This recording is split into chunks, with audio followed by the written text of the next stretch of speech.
الحمد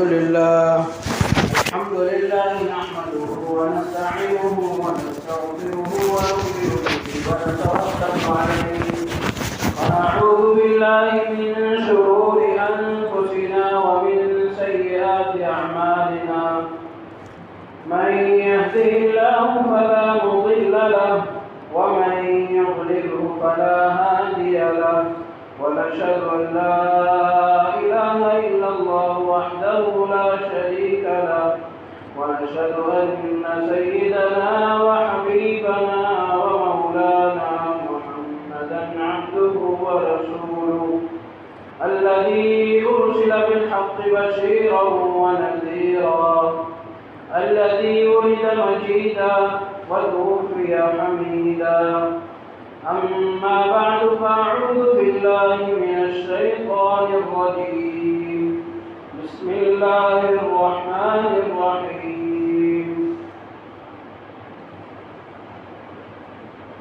ثم أتموا الصيام إلى الليل صدق الله العظيم وصدق رسوله النبي الكريم ونحن على ذلك لمن الشاهدين والشاكرين والحمد لله رب العالمين.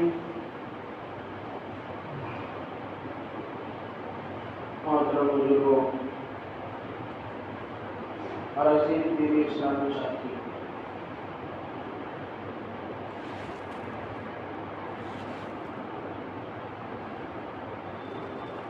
شعبان المعظم کے آخری حصے سے ہم چل رہے ہیں.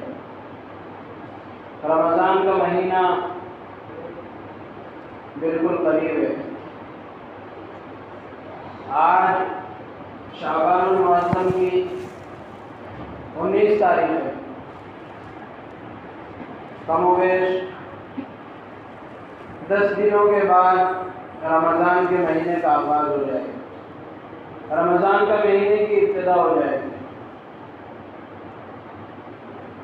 چونکہ تمام مہینوں میں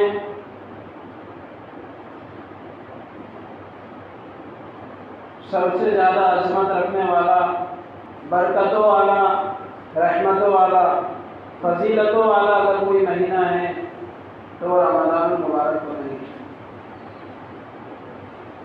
کہ رمضان المبارک کا انتظار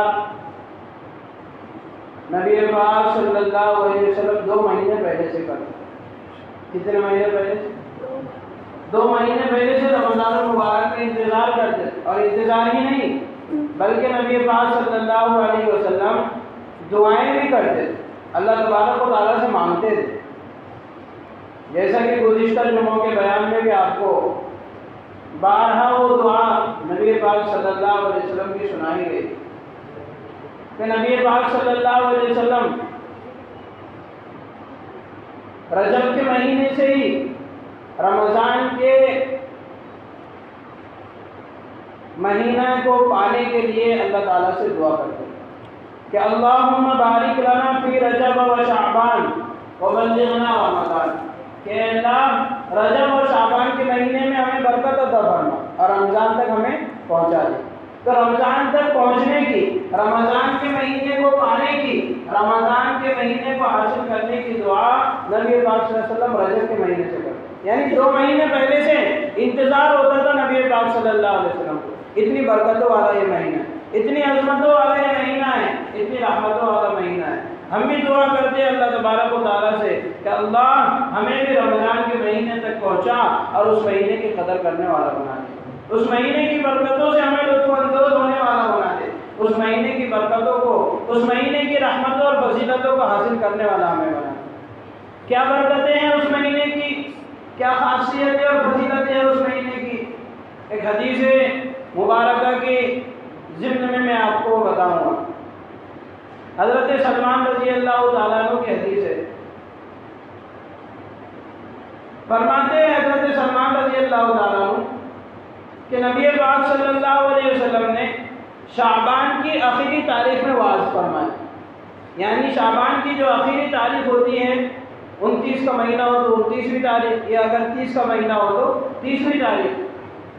آخری تاریخ کو یعنی رمضان المبارک کی آمد سے پہلے، رمضان المبارک کے آنے سے پہلے نبی پاک صلی اللہ علیہ وسلم نے ہمارے سامنے خطبہ دیا، ہمارے سامنے بیان کیا، ہمیں وعظ و نصیحت کی، اور ہمیں پیغام دیا کہ رمضان کا مہینہ عنقریب تمہارے اوپر ایک ایسا مہینہ آنے والا ہے جو بڑا برکت والا ہے، اور سب سے عظیم مہینہ وہ ہے کہ اس مہینے کے دنوں میں اللہ تبارک و تعالیٰ نے تمہارے اوپر روزوں کو فرض کر دیا، اور اس مہینے کی راتوں میں قیام کو تمہارے لیے سنت قرار دیا۔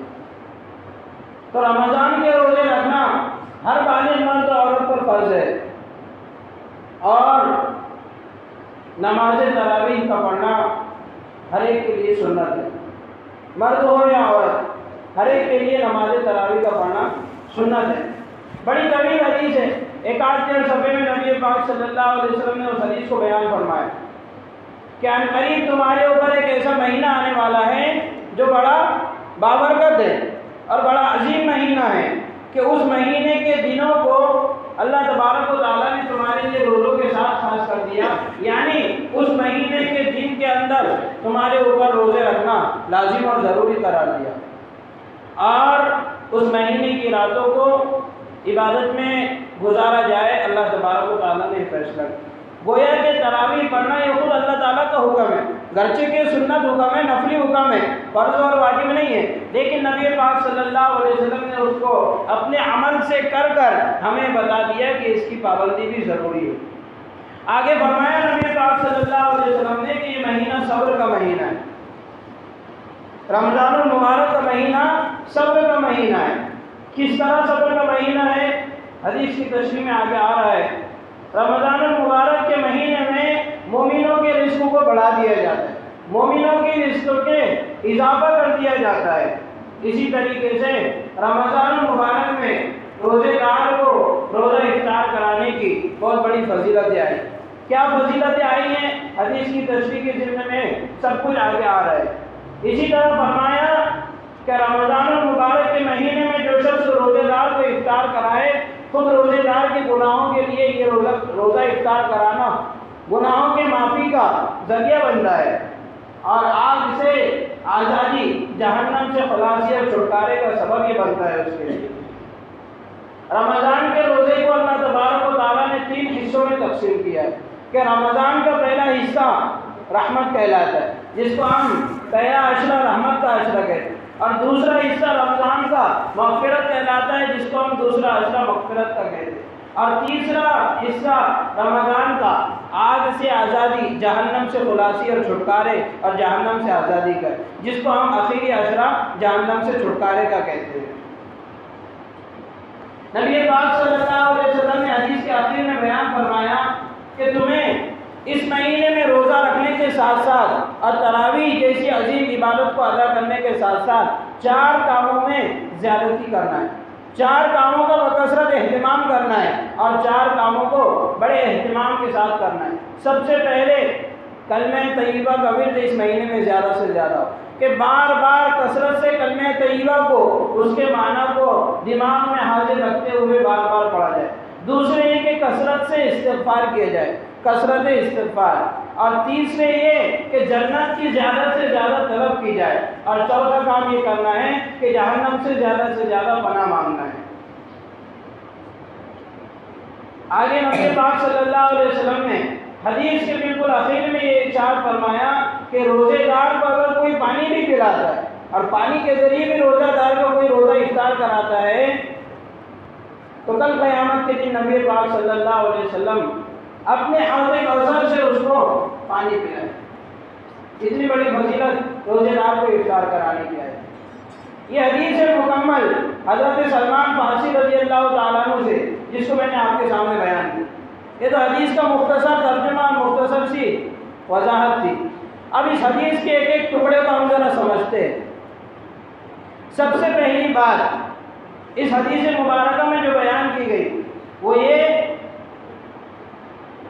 کہ نبی پاک صلی اللہ علیہ وسلم نے شعبان کے آخری مہینے میں وعظ فرمایا. شعبان کے آخری تاریخ کو صحابہ کے سامنے نصیحت فرمائی اور بیان فرمائی. مطلب یہ کہ رمضان مبارک کا بڑا اہتمام تھا کہ اس کے آنے سے پہلے ہی اس کے آداب کو نبی پاک صلی اللہ علیہ وسلم نے بتا دیا کہ رمضان المبارک کا مہینہ بھی آنے ہی والا ہے، آئندہ کل سے رمضان شروع ہونے والا ہے. لیکن آج ہی کی رات میں نبی پاک صلی اللہ علیہ وسلم نے اس مہینے کی فضیلت اور برکت کو بیان کیا. تو اس ٹکڑے سے ہمیں اور حدیث کے اس جملے سے ہمیں رمضان کی فضیلت معلوم ہوتی ہے، رمضان کے مہینے کی اہمیت معلوم ہوتی ہے کہ کتنا اہمیت والا مہینہ ہے، کتنا برکتوں اور رحمتوں والا مہینہ ہے، کہ اس مہینے میں کیا کام کرنے چاہیے اور اس مہینے میں کن عبادتوں کو انجام دینا چاہیے. اس کی وضاحت نبی پاک صلی اللہ علیہ وسلم مہینہ آنے سے پہلے ہی کر رہے، اور مہینہ آنے سے پہلے ہی نہیں بلکہ شروع میں بھی میں نے بتایا 2 مہینے پہلے سے نبی پاک صلی اللہ علیہ وسلم اس مہینے کا انتظار کر رہے ہیں، اور اس مہینے تک پہنچنے کے لیے نبی پاک صلی اللہ علیہ وسلم دعائیں کر رہے ہیں کہ اللہم بارک لنا فی رجب و شعبان وبلغنا رمضان. اے اللہ رجب و شعبان کے مہینے میں ہمیں برکت عطا فرما اور رمضان تک ہمیں پہنچا.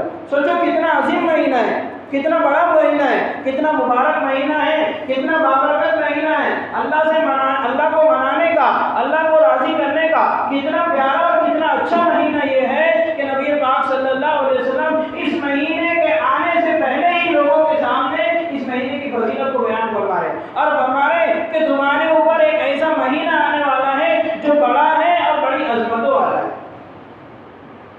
اس کے بعد نبی پاک صلی اللہ علیہ وسلم نے بیان فرمایا کہ ایسا مہینہ ہے کہ اس کے دنوں میں اللہ نے تمہارے اوپر روزوں کو فرض کیا.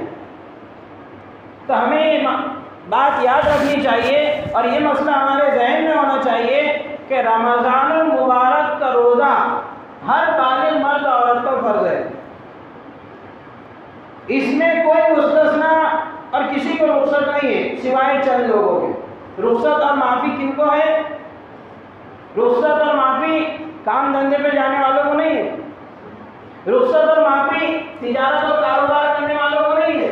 رخصت اور معافی ان لوگوں کو نہیں ہے جو شوگر کا بہانہ بنا کر یہ کہتے ہیں کہ شوگر کی بیماری ہے، ٹائم پر کھانا لگتا. ان لوگوں کے لیے معافی نہیں ہے. معافی ان لوگوں کے لیے ہے جو بالکل بھی روزہ رکھنے کی طاقت اور شکت رکھتے نہ ہو. کہ ایسے لوگوں کے بارے میں اللہ تبارک و تعالیٰ کا فرمان مبارک ہے کہ یہ لوگ اپنے روزے کا فدیہ ادا کریں. ان کو بھی معاف نہیں ہے، دوسری شکل میں ان کو روزہ رکھنا ہے. روزہ کس شکل میں رکھنا ہے؟ فدیے کی شکل میں، کہ کسی غریب فقیر کو اس دن کے روزے کا بدلہ اناج، گیہوں وغیرہ یا پیسوں یا رقم کی شکل میں دے دیا جائے. اتنے ضعیف اور اتنے کمزور آدمی کے لیے جو بالکل بھی بھوکا پیاسا اتنے وقت تک نہیں رہ سکتا ہو جتنا وقت روزے کا ہوتا ہے، 16، 15، 15.5 گھنٹے، ایسا شخص. اسی طرح وہ شخص جو سفر میں ہو. سفر سے مراد یہاں پر ہمیں یہاں سے بلگاؤ جا رہے وہ سفر نہیں، یہاں سے دریا پور جا رہے وہ سفر نہیں، یہاں سے بیودا جا رہے وہ سفر نہیں. سفر شرعی، سفر شرعی ہوتا ہے کہ شریعت نے جس مسافرت کو، جس سفر کو سفر مانا ہو وہی سفر کہلاتا ہے. اسی سفر میں نماز کو قصر کرنا یعنی آدھی پڑھنا اور روزے کا بعد میں رکھنا اس کو بھی معاف نہیں ہے. مسافر کو سفر سے آنے کے بعد دوسرے دنوں میں اس کو روزہ رکھنا ہے. یہ نہیں کہ سفر میں تھے تو روزہ معاف ہو گیا یا بیماری آئی تھی تو روزہ معاف ہو گیا. سب سے پہلا شخص جس کو روزہ رکھنے کی اللہ تبارک و تعالیٰ نے نہ رکھنے کی اجازت دی ہے، اتنا کمزور اور اتنا بوڑھا ہو یا بیماری اس کو اتنی لاغر کر گئی ہو، ایسی سخت بیماری اور شدت والی تکلیف اس کو لگ گئی ہو کہ دن بھر وہ بھوکا پیاسا نہیں رہ سکتا، تو ایسے شخص کے لیے حکم یہ ہے کہ وہ ان دنوں میں ابھی روزہ نہ رکھے. جب اس کی طبیعت ٹھیک ہو جائے، جب اس کو تندرستی حاصل ہو جائے، جب اس کو صحت آ جائے، بعد کے دنوں میں اس کے لیے ان روزوں کی قضا کرنا ضروری ہے. اور اگر کوئی شخص اتنا بوڑھا ہو گیا ہے یا اتنا کمزور اور بیمار ہو گیا ہے کہ آگے اس کو اچھا ہونے کی امید ہی نہیں ہے، بیماری ایسی لگ گئی ہے اس کو کہ ڈاکٹروں کا بھی کہنا ہے کہ کبھی تندرست نہیں ہو سکتا، اچھے ماہر اطباء اور ڈاکٹروں کا یہ کہنا ہے کہ یہ کبھی صحت یاب نہیں ہو سکتا، تو ایسے شخص کے لیے حکم یہ ہے کہ وہ اپنے روزوں کا فدیہ دے دے۔ دوسرے وہ شخص جس کو روزہ بعد میں رکھنے کی اجازت ہے وہ مسافر ہے، کہ اگر کوئی شخص سفر میں ہے، سفر سے مراد 78 کلومیٹر کا سفر، 78 کلومیٹر یا اس سے زیادہ اگر کوئی سفر کر رہا ہے تو شریعت میں وہ شخص مسافر کہلاتا ہے۔ ہم تو اپنی زبان میں بلگاؤ بھی جاتے تو بولتے سفر میں ہے، دریا پور بھی جا رہے تو بولتے سفر میں ہے، یا ادھر ناندگاؤں بھی جا رہے تو بولتے سفر میں، ضرور سفر میں ہے، لیکن شریعت نے اتنی مقدار کو اور اتنی مسافت کو سفر نہیں کہا۔ سفر شرعی وہ سفر کہلاتا ہے جس میں انسان 77.5 کلومیٹر کوئی ملا کر اس کو 78 کلومیٹر کہتے ہیں، مانتے ہیں کہ 78 کلومیٹر سے زیادہ اگر کوئی سفر کرتا ہے تو وہ شخص مسافر کہلاتا ہے، اور ایسے شخص کے لیے روزہ نہ رکھنے کی اجازت ہے کہ بعد میں وہ قضا کرے۔ کیوں؟ کہ سفر جہنم کے ٹکڑوں میں سے ایک ٹکڑا ہے۔ السفر قطعۃ من النار، کیا بیان فرمایا؟ السفر قطعۃ من النار، کہ سفر جہنم کے ٹکڑوں میں سے ایک ٹکڑا ہے۔ اچھے تندرست کی بھی حالت وہاں ٹھیک ہو جاتی سفر کے اندر، کہ پانی اپنے وقت پر نہیں ملتا، کھانا اپنے وقت پر نہیں ملتا، پتہ نہیں راستہ کیسا ہے، اچھا ہے یا گڈھوں والا ہے، کیسی اس کو تکلیف پیش آئے گی اور کیسی نہیں، اچھے سے جا سکے گا بھی یا نہیں۔ تو اسی لیے مسافر کو یہ رخصت دی ہے، سفر کرنے والے کو یہ رخصت دی ہے کہ وہ ان دنوں میں روزہ اگر نہ رکھنا چاہے تو نہیں رکھے، بعد میں ان کی قضا کرے، لیکن قضا کرنا ضروری ہے۔ قضا کیے بغیر روزوں کی معافی نہیں ہوگی۔ اور اگر کوئی شخص رکھنا ہی چاہے، اللہ تبارک و تعالیٰ نے اس کو ہمت دی ہے، طاقت دی ہے، بڑے دل گردے والا ہے، جگر گردے والا ہے کہ اتنے سفر میں بھی اس کو کوئی مشقت نہیں ہو سکتی، تو روزہ رکھ بھی لے، اس میں کوئی حرج بھی نہیں، لیکن نہ رکھنے کی اجازت اس کو ہے۔ بس یہی دو شخص ہیں جن کو روزہ بعد میں رکھنے یا نہ رکھنے کی اجازت ہے۔ تیسرے ہے مستورات کا مسئلہ، کہ مستورات اور عورتوں کو جو ایام خاص آتے ہیں، جن ایام میں ان کو اپنی عادت کے موافق جو پریشانی لاحق ہونا ہوتی ہے وہ پریشانی آتی ہے، تو اتنے دنوں تک وہ روزہ نہ رکھے، بعد میں وہ روزوں کی قضا کرنا اس کے لیے بھی ضروری ہے۔ آج ہمارے معاشرے کا یہ حال ہو چکا ہے کہ مرد حضرات بھی چھوٹ گئے تو چھوٹ گئے، معاف ہو گئی یہ سمجھتے، اور خاص کر عورتیں بھی، کہ ان دنوں میں وہ جو روزہ چھوڑ دیتی ہے اور ان دنوں میں ان سے جو روزے چھوٹ جاتے ہیں اس کو وہ زندگی بھر کے لیے چھوڑ دیتی ہے۔ حالانکہ ان ایام مخصوصہ کے اندر، یہ خاص دنوں کے اندر ان سے جو روزہ نہ رکھنے کا حکم ہے، اس کی بعد میں قضا کرنے کا بھی ان کو حکم ہے کہ بعد میں وہ اس کی قضا کرے۔ اور روزوں کی قضا کرنے کے سب سے اچھے دن سردیوں کے دن ہوتے، بڑے چھوٹے دن ہوتے، 13 سے 14 گھنٹے کا روزہ ہوتا ہے۔ ابھی تو 15 ساڑھے 15 16 گھنٹے تک روزہ رکھنا ہوتا ہے، لیکن سردیوں کے موسم میں 13 14 گھنٹے کا روزہ ہوتا ہے۔ میاں بیوی دونوں ساتھ میں مل کر رکھ لیں، کتنی اچھی بات ہوگی کہ ہر سال ہر عورت کے 6 سے 7 روزے تو چھوٹتے ہی ہے۔ ہم یہ مسئلے یہ نہ بولے کہ ہم تو مرد ہیں، مردوں کے مسئلے بیان کرو، اوپر کا مائک بنے، مستورات سے جا کر کون سمجھائے گا؟ ہماری ذمہ داری ہے کہ ہم یہاں سے سن کر جائیں اور مستورات کے سامنے اپنی بہنوں، اپنی بیویوں اور اپنی ماں بہنوں کے سامنے یہ مسئلے بتائیں۔ شاید ہی ایسا کوئی عبادت گزار گھر ہوگا جس میں عورتیں اپنے چھپے ہوئے روزوں کے قضا کرنے کا اہتمام کرتی ہیں، شاید ہی کوئی ایسا گھر ہوگا۔ وہ معافی سمجھتی ہے کہ ہمارے کو ان دنوں میں روزے رکھنا معاف ہے تو ہمیشہ اس سے معاف ہے، حالانکہ ایسا نہیں ہے۔ ان دنوں میں اللہ تبارک و تعالیٰ نے ان کے لیے رخصت دی ہے کہ وہ بعد میں ان روزوں کی قضا کریں۔ اور ہماری بھی زندگی میں غفلت کی وجہ سے، سستی اور کاہلی کی وجہ سے، نہ معلوم ہونے کی وجہ سے، دین سے دوری ہونے کی وجہ سے جو روزے ابھی تک چھوٹ گئے، ہم ان روزوں کی قضا کریں۔ رمضان کے بعد سردیوں کا جو مہینہ آتا ہے، برسات کے بعد میں، یہ مہینہ بہت اچھا ہوتا ہے، 13-14 گھنٹے کا وقت ہوتا ہے اور دن بھی بڑی آسانی سے گزر جاتا ہے۔ ابھی صبح ہوئی ہے کہ 7 بجے تو فجر ہوتی ہے اور 6 بجے 5:45 بجے مغرب بھی ہو جا رہی ہے، 12 ساڑھے 12 13 گھنٹے کا روزہ ہوتا ہے۔ اور سردیوں کے دن بڑی آسانی سے نکل بھی جاتے ہیں، راتیں تو بڑی لمبی ہوتی ہیں لیکن دن کیا ہوتے ہیں؟ بہت چھوٹے ہوتے ہیں۔ تو سردیوں کے دنوں میں یہ اللہ نے طاقت دی ہے، تو جو بھی دن میں آپ ان روزوں کی قضا کرنا چاہیں روزوں کی قضا کریں، لیکن روزے رکھنا ضروری ہے، چھوٹ گئے تو ان کی قضا کرنا بھی کیا ہے؟ ضروری ہے۔ پھر جب ہم روزہ رکھتے ہیں تو اس کے کچھ مسائل ہوتے ہیں، سارے مسائل کو یہاں بیان کرنا تو مناسب نہیں ہوتا، یہ وقت اتنا نہیں ہوتا کہ ہم سارے مسائل بیان کر سکیں، لیکن ہماری ضرورت ہے کہ جب ہم روزے رکھ رہے ہیں یا ہماری گھر کی مستورات روزے رکھ رہی ہیں اور ہمیں روزے رکھنے کا حکم اللہ تبارک و تعالیٰ نے دیا ہے، تو روزے کے مسائل بھی ہم معلوم کریں کہ روزے میں کن کن کاموں کو ہم کر سکتے ہیں اور روزے میں کن کاموں کو ہمیں نہ کرنے کی اجازت ہے۔ تو سب سے پہلا حکم اس حدیث مبارکہ میں، جس کا ترجمہ میں نے آپ کو شروع خطبے کے اندر بیان کیا اور سنایا، حضرت سلمان رضی اللہ تعالیٰ عنہ کی حدیث، سب سے پہلا حکم نبی پاک صلی اللہ علیہ وسلم نے فرمایا کہ اس مہینے کے روزوں کو اللہ نے تمہارے لیے فرض قرار دیا۔ اب ہم یہ بہانہ بنائیں، کام پر جانا پڑتا، بھاری کام ہے، گورنی کام ہے، رات کام پر جانا پڑتا، ڈرائیونگ کرنا پڑتا، پیاس لگ جاتی، یہ بہانے اللہ کے یہاں نہیں چلیں گے۔ اللہ تعالیٰ کہیں گے 11 مہینے کائی کے لیے دیے تھے، اسی لیے تو دیے تھے کہ خوب کماؤ خوب کھاؤ، ایک مہینہ سکون سے ہم اللہ کی عبادت کریں، ایک مہینہ عافیت کے ساتھ ہم اللہ کی عبادت کریں۔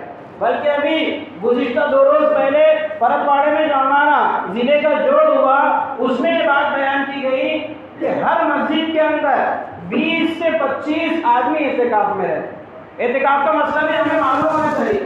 ہم نے کیا سمجھے اعتکاف میں وہی بیٹھے ہیں جس کو آگے پیچھے کچھ نہیں، یعنی جس کے آگے پیچھے کوئی تقاضے نہیں، بچے بڑے ہو گئے، بڈھی گھر میں ہے، بڈھے کو گھر مسجد میں بٹھا دو، ایسا نہیں ہے۔ اعتکاف میں ہر نوجوان ہر بوڑھے کو بیٹھنا ضروری ہے، ہر ایک اپنی ایمانی طاقت کو بڑھائے یہاں آ کر، ہر ایک اپنی روحانی طاقت کو یہاں آ کر بڑھائے، ہر ایک اللہ سے تقرب حاصل کرنے کی کوشش کرے، ہر ایک اللہ کا قرب اور اللہ سے دوری جو ہے وہ ختم کرے اور اللہ تعالیٰ سے جو قربت حاصل کرنا ہے وہ کرے، اور اعتکاف کے ذریعے ہمیں یہی چیز حاصل ہوتی ہے۔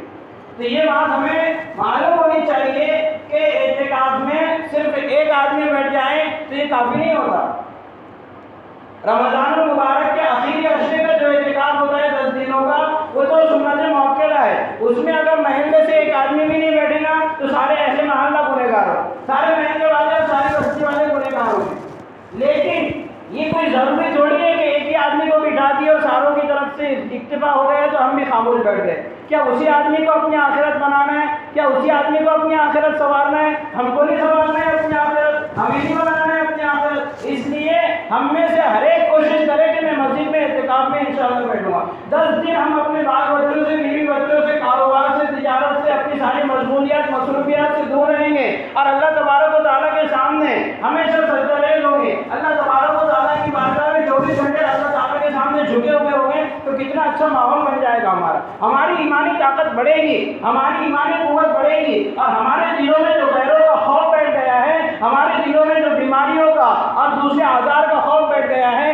اللہ کا خوف ہمارے دلوں سے نکل گیا ہے، اللہ کی خشیت، اللہ کا تقوی جو ہمارے دلوں سے دور ہو گیا ہے، انشاءاللہ اعتکاف کی برکت سے وہ واپس آئے گا، اور اعتکاف میں بیٹھنے کی برکت سے ہم جو ہے تو ایمانی طاقت اور ایمانی حرارت کو ہم اپنے اندر محسوس کریں گے، اپنے اندر پائیں گے۔ اور ایسا ضروری نہیں کہ ایک ہی عشرے کا اعتکاف کرے، اللہ نے طاقت قدرت دی ہے، 11 مہینے خوب کمائے ہیں، پورا 1 مہینہ میں اعتکاف میں بیٹھ جائے، تو ہم میں سے ہر ایک آدمی اپنے گھر سے کسی ایک فرد کو مقرر کرے، 4 بھائی گھر میں، 2 بھائی 3 بھائی، تو کسی ایک بھائی کو متعین کر دے، یا خود سے اپنا کوئی بڑا یا چھوٹا بھائی کہہ دے کہ انشاءاللہ پورا مہینہ میں جو ہے تو اعتکاف میں بیٹھوں، پورا مہینہ جو ہے تو یا اپنی کانسلہ میں اعتکاف میں بیٹھوں۔ 2-4-5 لوگوں پر ہم اس کی اکتفا نہ کریں کہ 2-4-5 لوگ اعتکاف میں بیٹھ گئے، بڑا اچھا ماحول لگ رہا ہے، دیکھو کتنا اچھا نظارہ ہو جائے گا، اور ہمارے محلے میں اور ہماری بستی کے اندر، ہمارے گھروں کے اندر کیسی نورانیت آئے گی، کیسی برکتیں اور فضیلتیں اور کیسی اللہ کی رحمتیں نازل ہوگی جب ہم اللہ کے گھر کو 24 گھنٹے آباد کیے ہوں گے۔ جب 24 گھنٹے ہم اللہ کے گھر کو آباد کیے ہوں گے تو ہمارے گھر خوشحال نظر آئیں گے، ہمارے گھر کی تکلیفیں، ہمارے گھر کی مصیبتیں، ہمارے گھر کے آپس کے جھگڑے اور ہمارے گھر کے آپس کے اختلاف، یہ ساری چیزیں ختم ہوگی۔ 10 دن آخری عشرے میں بیٹھنے کا خاص طور سے اہتمام کرے، اور اللہ تبارک و تعالیٰ نے اگر کسی کو وسعت طاقت دیے تو پورا مہینہ بیٹھنے کا اہتمام کرے۔ ہم سے نہیں ہو سکتا ہے، بہت ہی زیادہ مصروفیات ہے، تو ہمارے محلے میں، ہمارے پڑوس میں یا ہمارے گھر میں ہمارا کوئی ایسا بھائی ہے جس کی ہم 1 مہینہ مدد کر کے اس کو مسجد میں بٹھا سکتے ہیں، تو ایسا ہم اس کو کر کے بٹھائے۔ حضرت برمکی رحمۃ اللہ علیہ ایک بہت بڑے بزرگ گزرے، بڑا مالدار اللہ نے ان کو بنایا تھا، بڑا مال و دولت اللہ نے ان کو نوازا تھا۔ حضرت سفیان ثوری رحمۃ اللہ علیہ، ان کا نام تو آپ نے سنا ہی ہوگا۔ تو حضرت سفیان ثوری رحمۃ اللہ علیہ پر مہینے کے 1000 درہم یہ خرچ کیا کرتے تھے۔ کون؟ حضرت برمکی رحمۃ اللہ علیہ مہینے کے 1000 کے اوپر 1000 درہم کے اوپر خرچ کیا کرتے تھے۔ اور حضرت سفیان ثوری رحمۃ اللہ علیہ اپنی دعاؤں میں انہیں یاد کیا کرتے تھے اور اللہ تعالیٰ سے دعائیں مانگتے تھے کہ اے اللہ فلاں شخص نے مجھے دنیا کی آفتوں سے اور دنیا کی ضروریات سے اور دنیا کی مصروفیات سے اور دنیا کی مصیبتوں سے دور کر دیا اور میری اس نے دنیا کی حاجتوں کو پورا کر دیا، اے اللہ تو اس کی آخرت بنا دے۔ تو فرماتے ہیں جب ان مالدار شخص کا انتقال ہوا، خواب میں کسی نے ان کو دیکھا اور پوچھا کہ کیا گزری، تو کہنے لگے حضرت سفیان ثوری رحمۃ اللہ علیہ کے اوپر ہر ماہ جو میں 1000 درہم خرچ کیا کرتا تھا اور اس کے عوض اور بدلے میں جو مجھے اور میرے لیے دعائیں کرتے تھے، اللہ نے ان کی دعا کی برکت سے میرا بیڑا پار کر دیا۔ تو ہم ایسا بھی کر سکتے ہیں کہ ہم بہت ہی بڑے بزنس مین ہیں یا بہت ہی زیادہ مصروفیات ہمارے پیچھے ہیں، تو ہم کسی ایک غریب آدمی کے گھر پر مہینہ بھر کا راشن کر دیں اور مہینے بھر کی اتنی رقم اس کو دے دیں کہ روزانہ سحری اور افطار اور دوسری ضروریات کا سامان وہ اپنے گھر کو لا سکے، اور ہم اس کو کہتے ہیں کہ اتنے روپے میں آپ کو دے دیتا ہوں، آپ جو ہے تو ساری مصروفیات چھوڑ کر ایک مہینے کے لیے بیٹھ جائے، تو ہمیں بھی ثواب ملے گا۔ اور ایک غریب شخص جو بیٹھنا چاہتا تھا لیکن اس کے پیچھے ضروریات تھی، پوری نہیں ہو سکتی تھی، مال کمانا تھا اس کو، روزی روٹی کمانی تھی، اس کی وجہ سے وہ بیٹھ نہیں سکا، تو ہمارے پیسے دینے کی وجہ سے وہ بیٹھ جائے گا۔ حدیث تو بڑی طویل ہے، حدیث کے اندر کل 9 سے 10 باتیں ہیں۔ ابھی صرف یہ دوسری بات ہوئی کہ رمضان کے روزوں کو اللہ تبارک و تعالیٰ نے ہمارے اوپر فرض کیا، یہ تو اعتکاف والی بات ضمن آئی تھی، اور گزشتہ جو جوڑ ہوا ہمارا 2 دن پہلے اس میں یہ بات طے ہوئی تھی کہ ہر مہینے میں 20 سے 25 معتکف حضرات ہو، اس لیے یہ بات آئی تھی۔ دوسری بات نبی پاک صلی اللہ علیہ وسلم نے اس حدیث شریفہ میں جو بیان فرمائی وہ یہ کہ اس مہینے کے قیام کو، رات میں قیام کو اللہ تبارک و تعالیٰ نے تمہارے لیے سنت قرار دیا۔ تو یہاں سے ہمیں یہ مسئلہ اور یہ بات بھی معلوم ہو جاتی ہے کہ تراویح جو ہے رسول اللہ صلی اللہ علیہ وسلم کی سنت ہونے کے ساتھ ساتھ اللہ تعالیٰ کا حکم بھی ہے۔ وہ یہ کہ اللہ تبارک و تعالیٰ نے ہمارے لیے نفلی حکم دیا، اور رسول پاک صلی اللہ علیہ وسلم کی سنت ہے یہ کہ ہم تراویح کو اہتمام سے کریں، تراویح کو اہتمام کے ساتھ ادا کریں۔ اور اس میں بھی ہمیں 2 باتیں معلوم ہونا چاہیے کہ تراویح ایک مستقل سنت ہے اور قرآن کریم کا سننا یہ الگ سنت ہے۔ رمضان کے مہینے میں رات میں جو ہم عبادت کرتے ہیں تراویح کی شکل میں، اس میں کل ملا کر 2 سنتیں، ایک تو مکمل رمضان کا مہینہ بھر تراویح پڑھنا اور اس مہینے بھر میں تراویح میں قرآن سننا، 2 سنتیں الگ الگ ہیں۔ کچھ حضرات وہ ہوتے ہیں جو تجارت کرنے والے ہوتے ہیں یا جو ہے تو ڈرائیور وغیرہ ہوتے ہیں، سفر میں 12 ان کو جانا پڑتا ہے، ایک ہی مسجد میں پورے مہینہ تراویح نہیں پڑھ سکتے وہ لوگ، روزانہ ان کو الگ الگ جگہ پڑھنا ہوتا ہے۔ ان کے لیے یہ سہولت ہے کہ 6-7 دن میں یا 10 دن میں کسی جگہ کا قرآن ہو رہا ہو وہاں پر پابندی کے ساتھ جا کر قرآن کو سن لے، پھر بقیہ جو 20 دن یا بقیہ جو 22 اور 23 دن بچتے ہیں کسی بھی مسجد میں ہم تراویح پڑھتے ہیں، تو تراویح کی سنت بھی ہم سے ادا ہو جائے گی اور قرآن سننے کی سنت بھی ہم سے کیا ہو جائے گی؟ ادا ہو جائے گی۔ دونوں سنتوں کا عمل کرنا ہمارے لیے ضروری ہے۔ خاص طور سے ایک سنت تو ہم سے ادا ہو جاتی ہے کہ رمضان بھر ہم تراویح کا اہتمام کر لیتے، لیکن مکمل قرآن کریم کا سننا، اس سنت کی ادائیگی اکثر سے نہیں ہو پاتی۔ کیسے کہ 4 رکعت تراویح کی نماز ہو گئی، اب پہلی رکعت جو ہے تو امام صاحب لمبی پڑھتے ہیں، پیشاب کا تقاضا آ گیا، پیشاب کے لیے چڑھ گئے کہ امام صاحب کے 2 صفحے پڑھنے تک کہ ہم رکوع ہونے سے پہلے شریک ہو جائیں گے، تو یہ جو بیچ میں قرآن تمہارا سنت چھوٹ گیا تو یہ سنت کی ادائیگی میں نقص آ گیا، سنت کی ادائیگی میں کمی آ گئی۔ تو مکمل رمضان بھر ہم تراویح کا اہتمام کر رہے تھے، صرف ایک سنت کا اہتمام ہم سے ہوا نماز پڑھنے کا، لیکن قرآن سننے کی سنت کا ہم سے اہتمام نہیں ہوا۔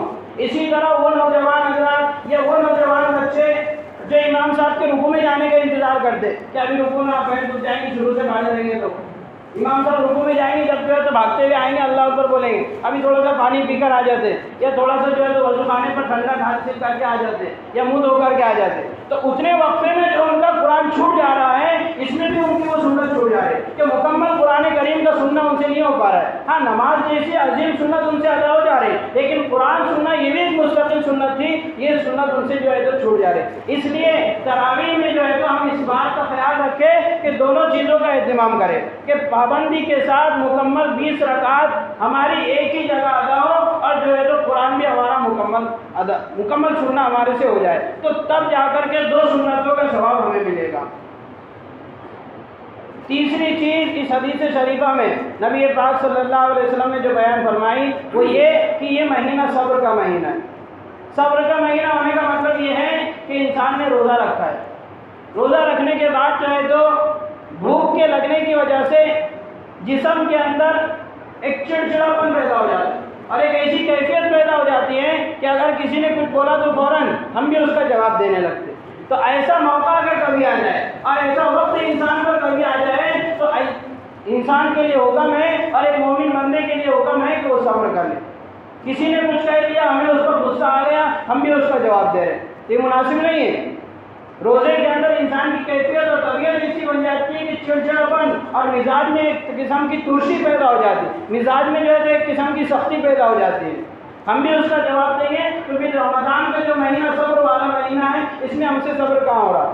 خاص طور سے کبھی یہ ہوتا ہے کہ کسی دن سحری میں اٹھنا نہیں ہوا، اعلان ہم کو سنائی نہیں دیا، یا کوئی جگانے والا نہیں آیا، یا الارم نہیں لگائے تھے، صبح سحری میں نہیں اٹھتا ہے، بغیر سحری کے روزہ رکھے تو صبح سے ہماری ڈانٹ ڈپٹ گھر میں شروع ہو جاتی، یا صبح سے جو ہے تو ہمارے جسم کے اندر چڑچڑاپن پیدا ہو جاتا ہے۔ تو اس وقت میں جو ہے تو اگر کوئی ہم سے مل رہا ہے اور اپنے مزاج کے خلاف بات ہم سے کر رہا ہے تو ہم اس وقت میں صبر کریں کہ رمضان کا مہینہ صبر والا مہینہ ہے۔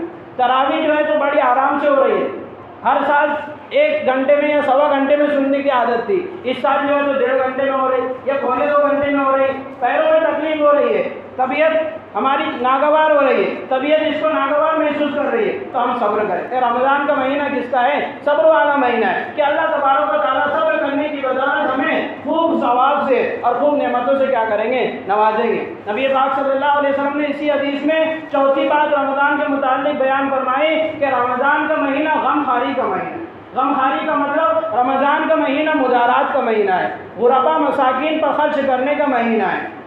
نبی پاک صلی اللہ علیہ وسلم نے اسی حدیث میں بیان فرمایا کہ رمضان کے اندر روزے دار کو روزہ افطار کرانے کی فضیلت یہ ہے کہ اگر کوئی شخص کسی کو روزہ افطار کرائے تو اللہ تبارک و تعالیٰ کل قیامت کے دن حوض کوثر سے اس کو پانی پلائے۔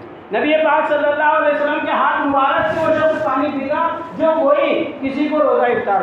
لیکن روزہ افطار کرانے میں ایک بات ہمیں یاد رہنی چاہیے کہ روزہ افطار ہم حلال کمائی سے کرائیں۔ آج حدیث میں پڑھا گیا ہے تعلیم کے اندر کہ اگر حرام کمائی سے کوئی شخص افطار خود کرتا ہے یا دوسروں کو کراتا ہے تو وہ اپنی کمائی سے دوسرے کو بھی ثواب کو ضائع کر رہا ہے اور اپنے ثواب کو بھی ضائع کر رہا ہے کہ دن بھر تو روزہ رکھا تو روزہ رکھ کر بھوکے رہنے کے سوا اس کو کچھ حاصل نہیں ہوتا، بھوکا رہنے کے سوا اس کو کچھ نہیں ملتا۔ تو خاص طور سے ہم رمضان کے مہینے میں حلال کمائی سے افطار کریں اور دوسروں کو بھی اگر افطار کرا رہے ہیں تو حلال کمائی سے کرائیں۔ صحابہ کرام رضوان اللہ علیہ مجمعین نے نبی پاک صلی اللہ علیہ وسلم سے سوال کیا، یا رسول اللہ، ہم میں سے ہر ایک شخص یہ طاقت اور قدرت کہاں رکھتا ہے کہ ہر ایک کو افطار کرائے؟ نبی پاک صلی اللہ علیہ وسلم نے فرمایا ضروری نہیں ہے کہ پیٹ بھر کر کسی کو افطار کرائے، ایک گھونٹ پانی کا کسی کو پلا دیا یا ایک کھجور کے ذریعے کسی کو افطار کرا دیا یا ایک لسی کے گھونٹ سے کسی کو افطار کرا دیا تو اس کو بھی ویسے ہی ثواب حاصل ہوگا جو پیٹ بھر کر روزہ افطار کرانے والے کو حاصل ہوگا۔ کتنا آسان ہے۔ روزہ افطار کرانے والے کی فضیلت یہ بتائی گئی کہ روزہ افطار کرانے والے کے لیے اس کے گناہوں کا یہ کفارہ بن جاتا ہے کہ جو شخص کسی کو روزہ افطار کراتا ہے اس کے اپنے پورے گناہ وہ معاف کروا لیتے۔ دوسرے یہ کہ جہنم سے آزادی اور جہنم سے چھٹکارا اس کو مل جاتا ہے۔ کتنا آسان عمل ہے کہ اتنا اچھا ہوتا کہ ہم اپنے گھر میں 10 پکوان بنا رہے ہیں تو 2-4 پکوان بازو میں بھی دے دے، پڑوس میں بھی دے دے، یا اپنے محلے میں جو غریب ہے ان کے یہاں بھی ہم وہ پکوان بیچ دے۔ یا مہینہ بھر کی کھجور ہم اپنے گھر لا رہے ہیں تو پہلے ہی دکان سے ہی 2-3 کلو کھجور زیادہ لائیں اور ان غربا مساکین میں بانٹ دیں۔ گھر پر لائیں گے اور گھر والی کو بولیں گے کہ بازو والوں کو دے دینا تو وہ 1 کلو میں سے 1/4 کلو بھی نہیں دے گی۔ عورتوں کا دل اکثر کیا ہوتا ہے، کمزور ہوتا ہے، اس لیے دکان سے ہی ہم پہلے سے زیادہ لائے اور نیت کر کے لائے کہ 3 کلو 5 کلو کھجور غربا اور مساکین کی ہے اور بقیہ ہم اپنے گھر لے جا رہے ہیں۔ تو ان چیزوں کا اگر ہم اہتمام کریں گے اور ان سب مسائل پر ہم حالات پر نظر رکھیں گے تو انشاءاللہ رمضان المبارک کی برکتیں، رمضان المبارک کی رحمتیں ہم کو نہ ملے گی۔ اور جو ہے رمضان المبارک کا مہینہ جیسے نبی پاک صلی اللہ علیہ وسلم نے گزارنے کو فرمایا، اگر ہم ایسے گزاریں گے تو انشاءاللہ جنت کی طلب کرتے ہوئے گزاریں گے، جہنم سے پناہ مانگتے ہوئے گزاریں گے تو ہم اللہ کے محبوب اور اللہ کے پسندیدہ بندے بنیں گے انشاءاللہ۔ اللہ تبارک و تعالیٰ ہم سب کو اس پر عمل کرنے کی توفیق نصیب فرمائے۔ سبحان اللہ وبحمدہ، سبحانک اللہم وبحمدک، نشہد ان لا الہ الا انت، نستغفرک ونتوب الیک۔ ان حضرات کی سنت باقی سنت ادا کریں۔